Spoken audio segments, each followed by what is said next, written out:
नमस्कार दोस्तों, मेरा नाम विजय आर्य है। एक बार फिर से स्वागत है आपका मेरी इस वीडियो में।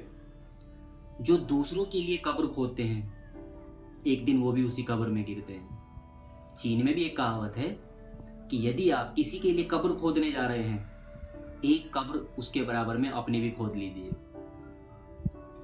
जब गलती अपनी होती है तो हमसे बड़ा वकील कोई नहीं होता है, और जब गलती दूसरों की होती है तो हमसे बड़ा जज कोई नहीं होता है, हम तुरंत फैसला दे देते हैं। दोषारोपण करना बहुत आसान होता है, किसी पे भी दोष का आरोपण आप कर सकते हो, लेकिन खुद का एनालाइज करना, खुद की गलतियों पे आकलन करना, खुद का अपने आप के ऊपर नियंत्रण रखना, ये बहुत जरूरी होता है। उसके लिए एक आलोचक की जरूरत होती है, और हम आलोचक को अपना एक दुश्मन समझते हैं। आलोचना बहुत जरूरी है।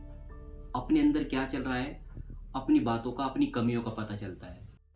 पुराने लोहे के अंदर अकड़ होती है, मजबूती नहीं होती है।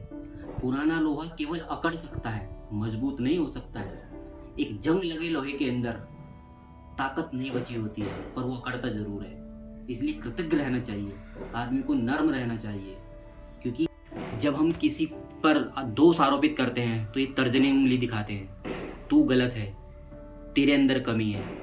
तो क्या हमने इस तर्जनी उंगली के साथ ये देखा है कि ये तीन उंगली क्या इंडेक्ट करती है और ये अंगूठा क्या इंडेक्ट करता है? तू गलत है तो ये तीन उंगलियां कह रही है कि तुम 3 बार गलत हो, तुम गलत हो, तुम परेशान हो, तुम निकम्मे हो, तुम नाकारा हो। तो ये उंगली कहती है कि यदि आप किसी को बोल रहे हैं तो 3 बार आप भी वही हैं, और वो ऊपर वाला भी है जिसने तुमको बनाया है, तो आप उसको भी कहते हैं। अगर हम कहते हैं कि तुम अच्छे हो तो आप 3 बार अच्छे हो, आप बहुत महान हैं, आप 3 बार महान हो, और महान वो व्यक्ति, वो ईश्वर, वो परमात्मा भी है जिसने हमको बनाया है।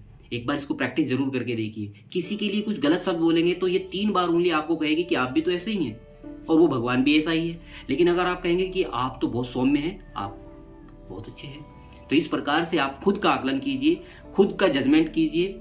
मेरे साथ बने रहिए। आप सभी का दिन शुभ हो।